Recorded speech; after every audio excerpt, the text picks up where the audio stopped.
Friends, welcome to EduACS, your education mentor. Friends, चलिए देखते हैं आज के सेशन में नीट यूजी डिपार्टमेंट के अंदर क्या लेटेस्ट अपडेट्स चल रहे हैं, कहाँ पे काउंसलिंग पहुंची है, कहाँ पे काउंसलिंग रुकी है, और स्टूडेंट्स और गार्जियन के जो भी बेसिक क्वेश्चंस हैं उसको आज के सेशन में कवर करेंगे। फिलहाल शुरुआत करते हैं लेटेस्ट अपडेट के साथ कि नीट यूजी काउंसलिंग में क्या लेटेस्ट अपडेट हैं, कहाँ के फॉर्म चल रहे हैं, कौन से फॉर्म अभी आने बाकी हैं। तो फिलहाल जो सेंट्रल गवर्नमेंट की जो काउंसलिंग होती है, जिसको MCC होस्ट करता है, मेडिकल काउंसलिंग कमेटी, उसकी काउंसलिंग इस बार थोड़ी सी डिले हो गई है कोर्ट के थ्योरी से, जो मोस्ट प्रोबेबली आपकी 25 या 26 से दोबारा से स्टार्ट हो जाएगी। काफ़ी लोगों ने ये भी पूछा है कि सर ये जो काउंसलिंग में जो डिले आया है, या जो OBC कैटेगरी का जो इंट्रोडक्शन हुआ है ऑल इंडिया कोटा के अंदर, क्या हमारे स्कोर के ऊपर, क्या हमारी काउंसलिंग के ऊपर, उसके ऊपर कोई फ़र्क आएगा कि नहीं आएगा। देखिए, प्राइवेट के अंदर, सेल्फ फाइनेंस के अंदर तो कोई भी इसका फ़र्क नहीं आएगा। हाँ, अगर ऑल इंडिया कोटा के अंदर OBC का इम्प्लीमेंटेशन होता है तो जनरल वाले बच्चों की जो रैंक है उसके ऊपर थोड़ा सा फ़र्क आ सकता है, मार्जिनल। तो 23 को इसकी हेयरिंग है, होपफुली 25 या 26 से इसकी काउंसलिंग आगे स्टार्ट हो जाएगी। PG में के भी डिपार्टमेंट में भी यही सेम कंडीशन की वजह से काउंसलिंग फ़िलहाल रोकी गई है। तो फिलहाल करंट स्टेटस तो ये है कि काउंसलिंग रुकी हुई है, बट एक्सपेक्ट कर रहे हैं कि इसी वीक के लास्ट तक आपकी काउंसलिंग दोबारा से स्टार्ट हो पाएगी ऑल इंडिया कोटा की। बाकी जब तक MCC की काउंसलिंग स्टार्ट नहीं हुई है तो इसी के बीच में कुछ स्टेट ने अपने एप्लीकेशन फॉर्म निकालना शुरू कर दिए हैं। कुछ स्टेट के फॉर्म आ चुके हैं, कुछ स्टेट के फॉर्म अगले कुछ दिनों के अंदर आ सकते हैं। अगर देखते हैं कौन कौन से स्टेट के फॉर्म आए हैं, तो गुजरात का एप्लीकेशन फॉर्म आ गया है। MBBS, BDS और आयुष के कोर्सेज़ के लिए भी इसका फॉर्म आ चुका है। ये फॉर्म गुजरात के बच्चों के लिए, रेस्ट ऑफ इंडिया के बच्चे गुजरात के अंदर डायरेक्ट पार्टिसिपेट नहीं कर सकते हैं। NRI कोटा के अंदर से गुजरात ओपन रखता है। NRI कोटा के अंदर से रेस्ट ऑफ इंडिया का भी बच्चा गुजरात में आके काउंसलिंग करा सकता है, for the government college as well as for the private medical college if you are under the government Gujarat quota. और गुजरात में एक चीज़ आ रही है जो लोगों को समझ में नहीं आ रही, जब वो गुजरात के एप्लीकेशन फॉर्म फिल कर रहे हैं तो वहाँ पे आपको एप्लीकेशन फॉर्म फिल करना है, डॉक्यूमेंट जो अटैच कर रहे हैं, तो जो आपका टाइम स्लॉट निकल के आ रहा है डॉक्यूमेंट वेरिफिकेशन के लिए, उसमें जो अटैचमेंट आप देख रहे हो तो 2 ही डॉक्यूमेंट्स का वहाँ पे ऑप्शन आ रहा है। ऑनलाइन 2 ही डॉक्यूमेंट वहाँ पे अपलोड हो रहे हैं। बाकी के डॉक्यूमेंट्स आपको जब फिजिकल आप डॉक्यूमेंट वेरिफिकेशन के लिए जाओगे, जो भी आपका वेन्यू है, उस दिन कैरी करके लेके जाना है। इसमें कोई कन्फ्यूज़न नहीं है, सारे अटैचमेंट ऑनलाइन अपलोड नहीं हो रहे हैं। अरुणाचल प्रदेश का फॉर्म जो आया था वो अपने स्टेट के लिए था, रेस्ट ऑफ इंडिया के लिए नहीं था, वो फ़िलहाल अभी क्लोज़ हो चुका है। केरला का स्कोर अपलोडिंग अभी भी एक्टिव है, 2 दिन तक और रहेगा, कल और परसों। तो अगर आपने केरला का एप्लीकेशन फॉर्म पहले फिल करके रखा था ऑल इंडिया को, रेस्ट ऑफ इंडिया ने, तो आप वहाँ पे अपना स्कोर अपलोडिंग कर सकते हो फ्रेंड्स केरला के अंदर। इसके बाद चॉइस फिलिंग की एक्टिविटी स्टार्ट होगी। और जो स्टूडेंट अभी भी एक्सपेक्ट कर रहे हैं कि केरला में दोबारा से फॉर्म निकाल सकता है, अब उसकी चांसेस नहीं है। अगर फॉर्म निकालना होता तो स्कोर अपलोडिंग अभी स्टार्ट नहीं करते, पहले वो फॉर्म निकालते। पौंडीचेरी अभी भी एक ओपन स्टेट की तरफ से ओपन है। इसमें अगर आप पौंडीचेरी में एडमिशन लेने के लिए इंटरेस्टेड हो, वहाँ के 3 प्राइवेट मेडिकल कॉलेज में, फ़ीस इसकी 16 से 16.5 लाख रुपए 1 साल की रहती है, प्लस हॉस्टल और मेस का अमाउंट रहता है। 350 से अबव का स्कोर है तो आपके पास मिलने की अच्छी चांसेस भी हैं। तो यहाँ पे आप सेंटेक पे जाके अपना इनरोलमेंट करा सकते हो। 26 नवंबर इसकी लास्ट डेट है। ऑनलाइन काउंसलिंग होगी, ऑनलाइन एप्लीकेशन फॉर्म देना है, और हैंड टू हैंड आपकी चॉइस फिलिंग भी एक्सेप्ट कर लेगा। Result declaration after MCC result इसका होगा। तो एज अ ओपन स्टेट में अभी फ़िलहाल पूरे इंडिया में पौंडीचेरी का ही एप्लीकेशन फॉर्म ओपन है। नेक्स्ट आ जाते हैं पंजाब के ऊपर। 28 नवंबर तक यहाँ के भी एप्लीकेशन चल रहे हैं। NRI के अंदर से पूरा इंडिया इसके अंदर अप्लाई कर सकता है, और अदर स्टेट वाले स्टूडेंट जो इसके अंदर MBBS करना चाहते हैं उनको अभी भी ये कन्फ्यूज़न है, क्या मैं इसके लिए एलिजिबल हूँ कि नहीं एलिजिबल हूँ। पंजाब ने अपने गैजेट के अंदर, बुलेटिन के अंदर बिल्कुल क्लियर कट करके रखा है कि फर्स्ट राउंड वो पूरा अपने स्टेट के अंदर ही करेगा, रेस्ट ऑफ इंडिया ओपन नहीं है।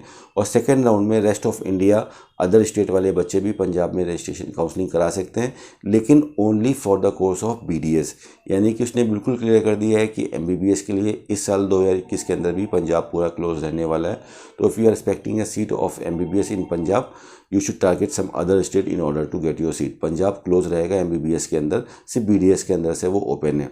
और पंजाब के अंदर जो लास्ट ईयर जो फीस थी गवर्नमेंट कोटा के अंदर 3.5 लाख रुपए थी, और मेन कोटा के अंदर 9 लाख रुपए इसकी फ़ीस थी। इसके अंदर पार्शियल इंक्रीमेंट हुआ है, ज़्यादा इंक्रीमेंट नहीं हुआ, अराउंड 25,000 का।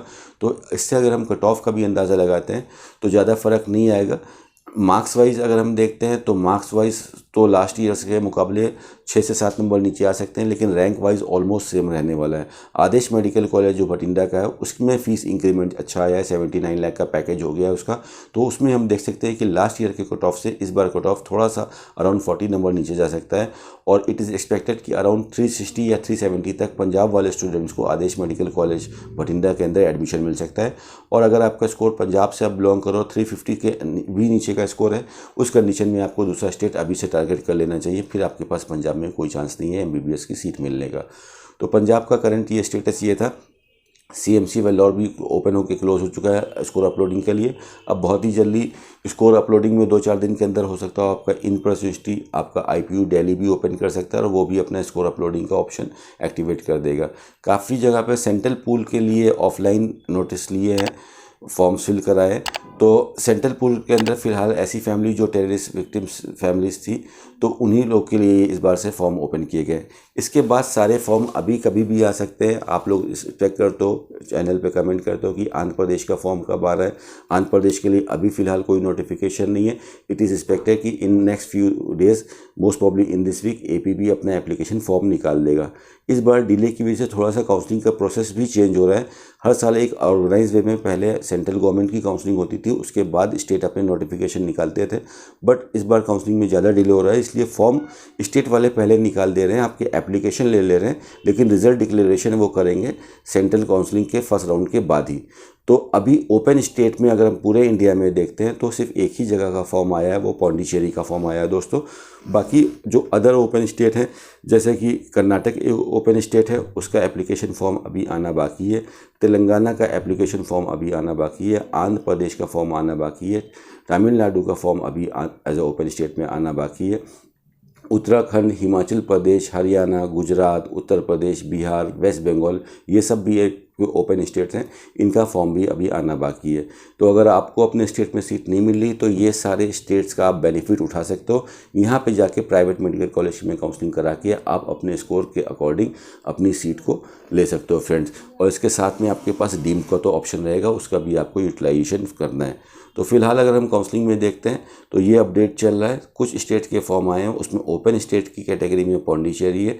बाकी के लिए अभी आपको थोड़ा सा इंतज़ार करना है। जैसे ही कोई नोटिफिकेशन आएंगे, EDUSS के कम्युनिटी सेक्शन में भी अपडेट हो जाएगा, और अभी आपके सामने सेशन साथ आएंगे उसको आपको अपडेट कर देंगे।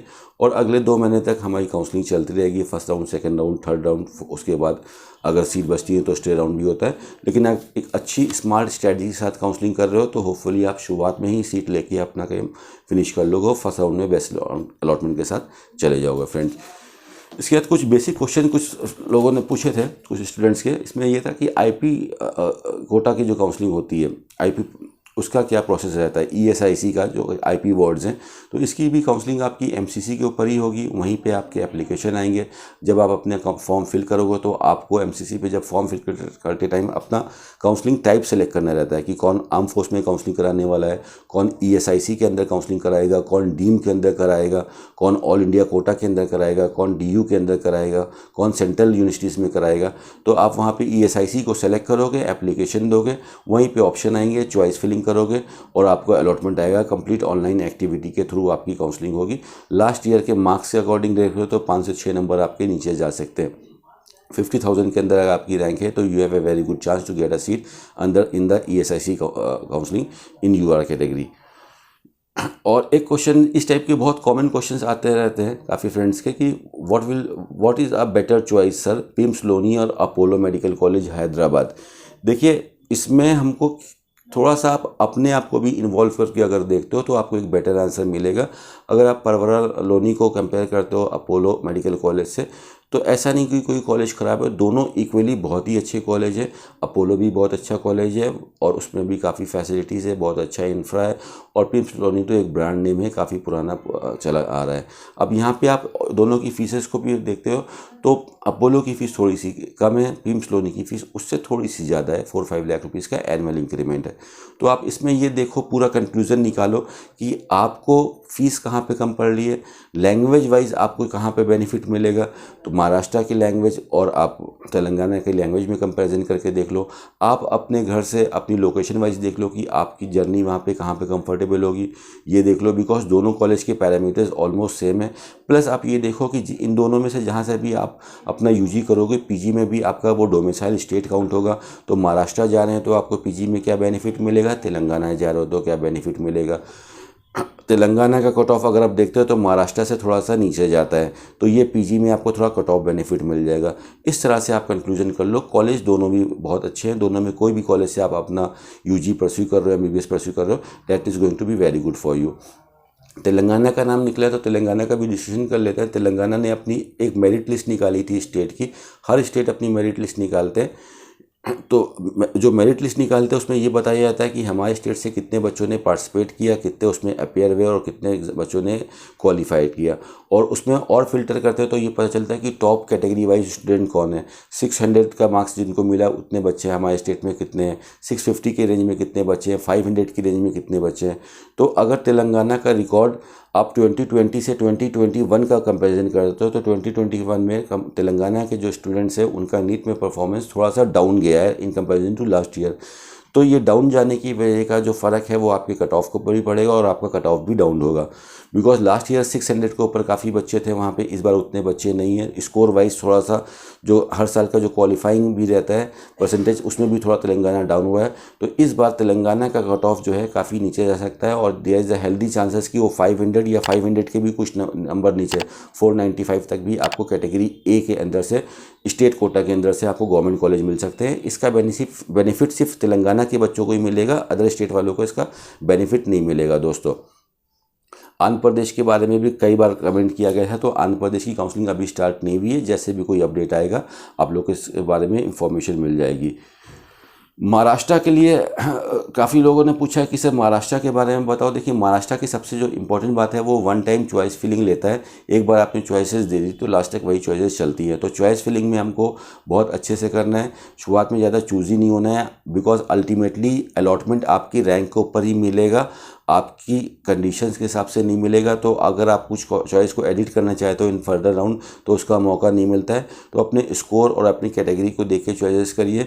फिलहाल जो एडुएसएस ने कैलकुलेशन किया है, ओनली गवर्नमेंट कॉलेज की बात करते हैं तो अराउंड 565 मार्क्स तक आपको गवर्नमेंट मेडिकल कॉलेज महाराष्ट्र के अंदर मिल सकते हैं। और अगर आपका स्कोर 480 से ऊपर आ रहा है तो 480 के ऊपर आपको सेमी गवर्नमेंट कॉलेज आपके स्टेट के अंदर के मिल सकते हैं। इसमें कुछ बेनिफिट्स भी हैं, जैसे मुस्लिम माइनॉरिटी की सीट भी है सेमी गवर्नमेंट में, उसमें कट ऑफ थोड़ा सा और नीचे जा सकता है। बाकी बच्चे उसी एप्लीकेशन फॉर्म के अंदर एमबीबीएस के साथ साथ, अगर आप देख रहे हो कि आपके स्कोर पे एमबीबीएस मिलना पॉसिबल नहीं है तो उसी के साथ आपको वहाँ पे बीडीएस के ऑप्शन लगा लेना है, या फर्दर आयुष के भी आप वहाँ पे ऑप्शन लगा सकते हो। आप में एक कॉमन काउंसलिंग होती है महाराष्ट्र में अभी तक, हो सकता है इस बार चेंज हो जाए बिकॉज काउंसलिंग टाइप भी चेंज होता रहता है।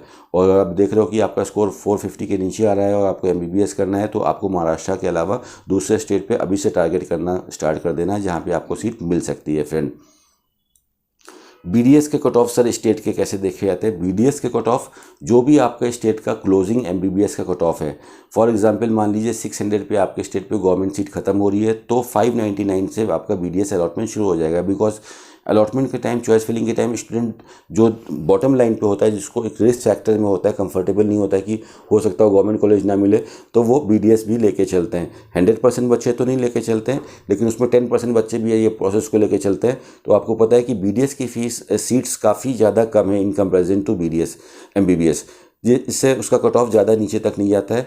तो लास्ट के भी काफ़ी सेशन में आप लोगों को समझाने की कोशिश करी कि जो भी हमारा एमबीबीएस का कट ऑफ होगा, आप डाउन साइड में उसके 15 नंबर नीचे जाओ, वहाँ पे आपका बीडीएस का भी कट ऑफ फिनिश हो जाएगा। फ्रेंड्स, इस हिसाब से आपका बीडीएस का कट ऑफ चलता है।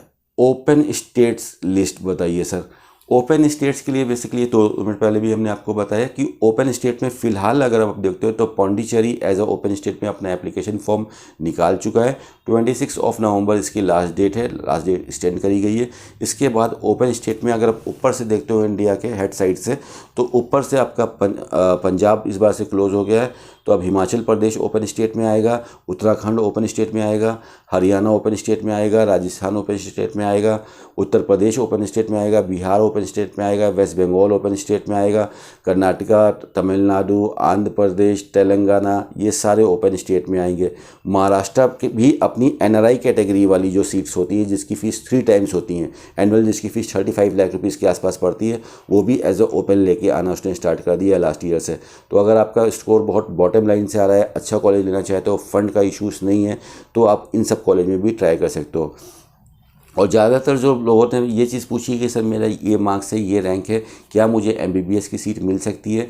फ्रेंड, ये काउंसलिंग इस हिसाब से डिज़ाइन करी गई है, इतनी डाइवर्सिटी है फीसेस में, काउंसलिंग में, स्टेट्स में, कि हर इसी हिसाब से बच्चों को क्वालिफाई भी किया जाता है कि हर वो बच्चा है जो क्वालिफाइड है आपको काउंसलिंग के थ्रू सीट मिल सकती है। अगर आप जस्ट क्वालिफाइड भी हो तो भी आपको काउंसलिंग के थ्रू सीट मिल सकती है।